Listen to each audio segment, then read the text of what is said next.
ಹರೇ ಶ್ರೀಕೃಷ್ಣ. ಭಗವದ್ಗೀತೆ ಅಧ್ಯಾಯ 6 ಅಭ್ಯಾಸ ಯೋಗ.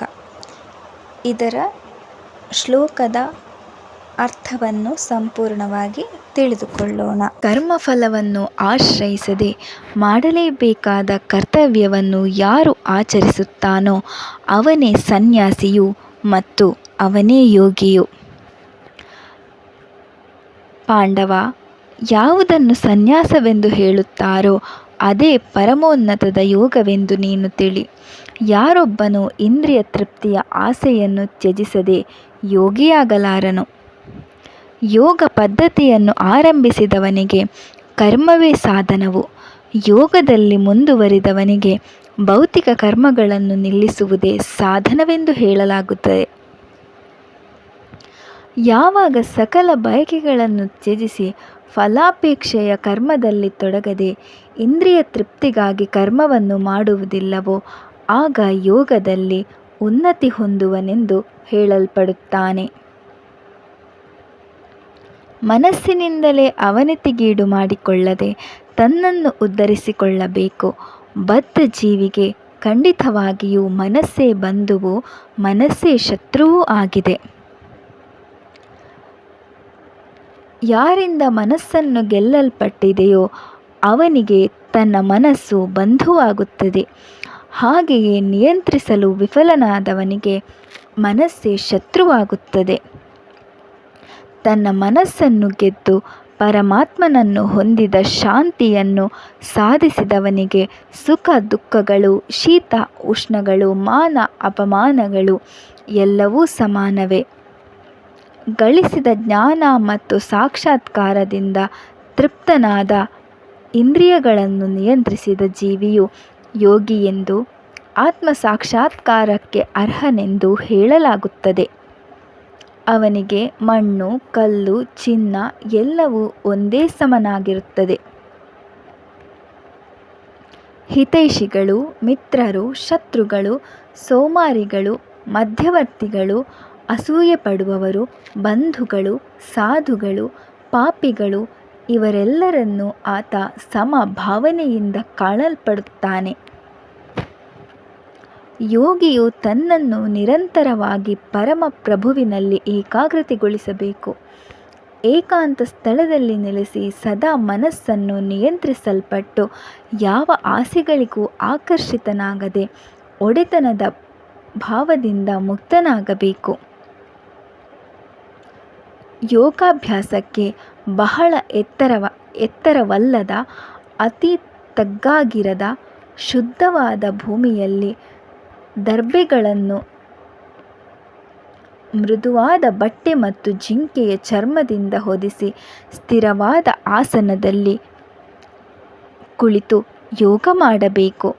ಮನಸ್ಸು, ಇಂದ್ರಿಯ ಮತ್ತು ಕಾರ್ಯಗಳನ್ನು ನಿಗ್ರಹಿಸಿ ಏಕಾಗ್ರ ಮನಸ್ಕನಾಗಿ ಹೃದಯ ಶುದ್ಧಿಗಾಗಿ ಯೋಗಾಭ್ಯಾಸವನ್ನು ಆಚರಿಸಬೇಕು. ದೇಹ, ಕುತ್ತಿಗೆ ಮತ್ತು ತಲೆಯನ್ನು ನೇರವಾಗಿ ಸ್ಥಿರವಾಗಿಸಿ ಸುತ್ತಮುತ್ತ ನೋಡದೆ ತನ್ನ ಮೂಗಿನ ತುದಿಯನ್ನು ನೋಡುತ್ತಾ ಶಾಂತವಾದ ಮನಸ್ಸಿನಿಂದ ಕುಳಿತು ನಿರ್ಭಯನಾಗಿ ಬ್ರಹ್ಮಚಾರಿಯಾಗಿ ಮನಸ್ಸನ್ನು ನಿಗ್ರಹಿಸಿ ಮತ್ತು ನನ್ನಲ್ಲಿ ಕೇಂದ್ರೀಕರಿಸಿ ನನ್ನನ್ನೇ ಅಂತಿಮ ಗುರಿಯಾಗಿಸಬೇಕು.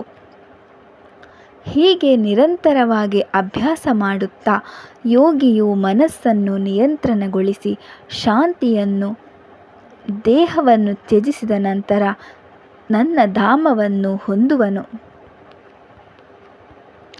ಅರ್ಜುನ, ಅತಿ ಹೆಚ್ಚಾಗಿ ತಿನ್ನುವವನಿಗೂ ಅಥವಾ ಅತಿ ಕಡಿಮೆ ತಿನ್ನುವವನಿಗೂ, ಅತಿಯಾಗಿ ನಿದ್ರಿಸುವವನಿಗೂ ಅಥವಾ ಸಾಕಷ್ಟು ನಿದ್ರಿಸುವವನಿಗೂ ಪರಮೋನ್ನತವನ್ನು ಪಡೆಯುವ ಯೋಗಿಯಾಗಲು ಸಾಧ್ಯವಿಲ್ಲ. ನಿಯಂತ್ರಿತವಾದ ಆಹಾರ, ವಿಹಾರ, ನಿದ್ರೆ, ಎಚ್ಚರ ಮತ್ತು ಶರೀರ ಪೋಷಣೆಯ ಕೆಲಸಗಳಲ್ಲಿ ತೊಡಗಿದವನಿಗೆ ಯೋಗದ ಅಭ್ಯಾಸವು ಎಲ್ಲ ದುಃಖಗಳನ್ನು ಕಡಿಮೆ ಮಾಡುತ್ತದೆ. ಯಾವಾಗ ಮನಸ್ಸು ಮತ್ತರದ ಚಟುವಟಿಕೆಗಳನ್ನು ವಿಶಿಷ್ಟವಾದ ಶಿಸ್ತಿಗೊಳಪಡಿಸಿ ಯಾವುದೇ ಬಯಕೆಗಳಿಲ್ಲದೆ ಆಧ್ಯಾತ್ಮದಲ್ಲಿ ನೆಲೆಸುವುದೋ ಆಗ ಯೋಗದಲ್ಲಿ ನೆಲೆಸಿದವನೆಂದು ಹೇಳಲ್ಪಡುತ್ತಾನೆ. ಹೇಗೆ ಗಾಳಿಯಿಲ್ಲದ ಸ್ಥಳದಲ್ಲಿ ದೀಪವು ನಿಶ್ಚಲವಾಗಿರುತ್ತದೆಯೋ ಹಾಗೆಯೇ ನಿಯಂತ್ರಿತ ಮನಸ್ಸಿನ ಯೋಗಿಯು ನಿರಂತರವಾಗಿ ಆತ್ಮದ ಧ್ಯಾನದಲ್ಲಿ ಸ್ಥಿರವಾಗಿರುತ್ತಾನೆ. ಯಾವ ಸ್ಥಿತಿಯಲ್ಲಿ ಯೋಗಾಚರಣೆಯಿಂದ ಜಡದಿಂದ ನಿರ್ಬಂಧಿತನಾದ ಮಾನಸಿಕ ಕಾರ್ಯಗಳನ್ನು ನಿಲ್ಲಿಸುತ್ತಾನೋ, ಯಾವುದರಲ್ಲಿ ಶುದ್ಧ ಮನಸ್ಸಿನ ಆತ್ಮ ಸಾಕ್ಷಾತ್ಕಾರವನ್ನು ಪಡೆದು ತೃಪ್ತನಾಗುವನೋ, ಯಾವ ಸ್ಥಿತಿಯಲ್ಲಿ ಬುದ್ಧಿಯಿಂದ ಪಡೆಯಲು ಸಾಧ್ಯವಾದ ಅಲೌಕಿಕ ಸುಖವನ್ನು ಅನುಭವಿಸುತ್ತಾನೋ, ಯಾವ ಸ್ಥಿತಿಯಲ್ಲಿ ಪರಮೋನ್ನತ ಸುಖದಲ್ಲೇ ನೆಲೆಸಿ ಆ ಸತ್ಯದಿಂದ ವಿಚಲಿತನಾಗುವುದಿಲ್ಲವೋ, ಯಾವುದನ್ನು ಪಡೆದು ಇತರ ಯಾವ ಲಾಭವನ್ನು ಅದಕ್ಕಿಂತ ಹೆಚ್ಚೆಂದು ಪರಿಗಣಿಸುವುದಿಲ್ಲವೋ, ಯಾವುದರಲ್ಲಿ ನೆಲೆಸಿದವನು ಬಹು ಕಷ್ಟಕರ ಸ್ಥಿತಿಯಲ್ಲೂ ವಿಚಲಿತನಾಗುವುದಿಲ್ಲವೋ ಅದನ್ನು ದುಃಖಗಳ ಸಂಪರ್ಕವನ್ನು ನಿರ್ಮೂಲನೆ ಮಾಡುವ ಯೋಗವೆನ್ನುವರು.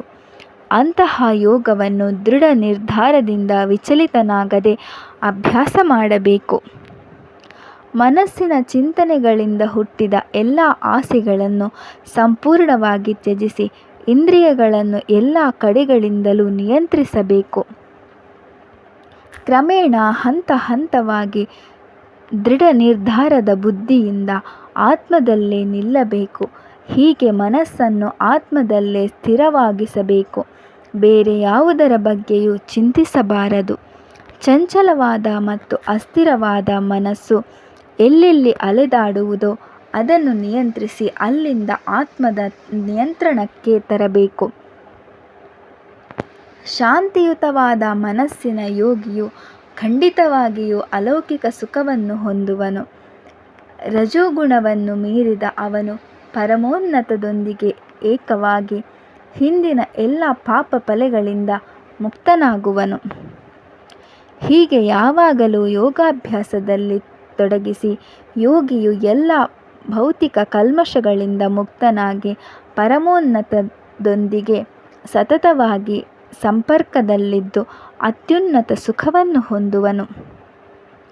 ಯೋಗವನ್ನು ಹೊಂದಿದವನು ಎಲ್ಲ ಜೀವಿಗಳಲ್ಲಿಯೂ ನನ್ನನ್ನೇ ಅಂದರೆ ಪರಮಾತ್ಮನನ್ನೇ ಕಾಣುವನು ಮತ್ತು ನನ್ನಲ್ಲಿ ಎಲ್ಲ ಜೀವಿಗಳನ್ನು ಕಾಣುವನು.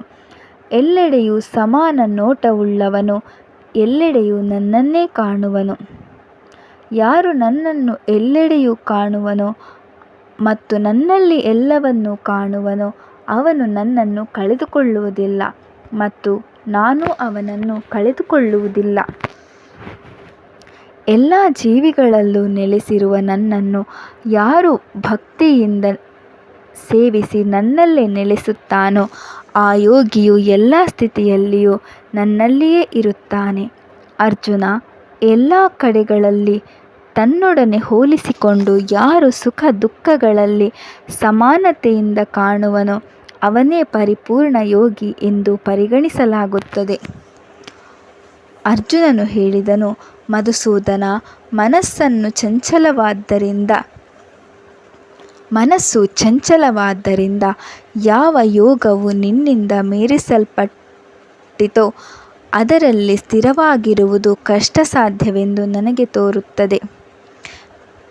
ಕೃಷ್ಣ, ಮನಸ್ಸು ಖಂಡಿತವಾಗಿಯೂ ಚಂಚಲವು ಉದ್ವಿಗ್ನಗೊಳ್ಳುವಂತಹುದು, ಹಠಮಾರಿಯೂ ಮತ್ತು ಬಲವಾದುದು. ಅದನ್ನು ನಿಗ್ರಹಿಸುವುದು ಗಾಳಿಯನ್ನು ನಿಯಂತ್ರಿಸುವುದಕ್ಕಿಂತಲೂ ಕಷ್ಟಕರವೆಂದು ತೋರುತ್ತದೆ.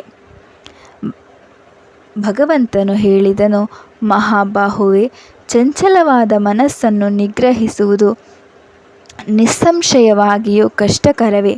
ಆದರೆ ಕೌಂತೆಯ, ಅಭ್ಯಾಸದಿಂದ ಮತ್ತು ವೈರಾಗ್ಯದಿಂದ ಅದನ್ನು ಸಾಧಿಸಬಹುದು. ಸಂಯಮವಿಲ್ಲದ ಮನಸ್ಸಿನವನಿಂದ ಹೀಗೆ ಆತ್ಮ ಸಾಕ್ಷಾತ್ಕಾರವನ್ನು ಪಡೆಯುವುದು ಕಷ್ಟಕರ.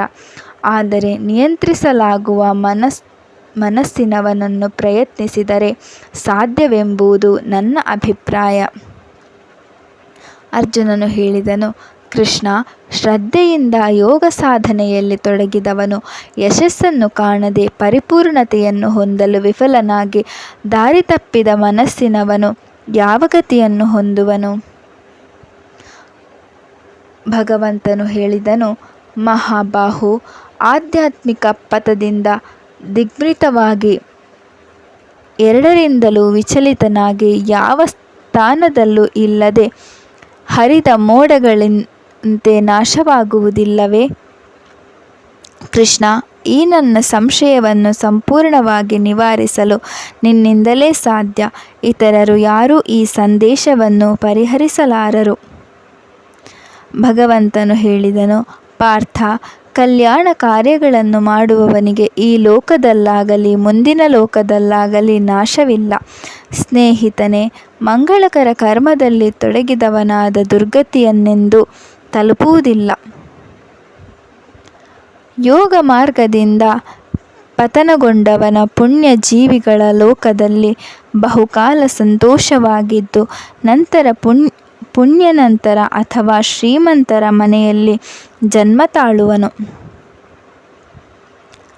ಅಥವಾ ಅವನು ಧೀಮಂತರಾದ ಆಧ್ಯಾತ್ಮವಾದಿಗಳ ಕುಟುಂಬದಲ್ಲಿ ಜನಿಸುವನು.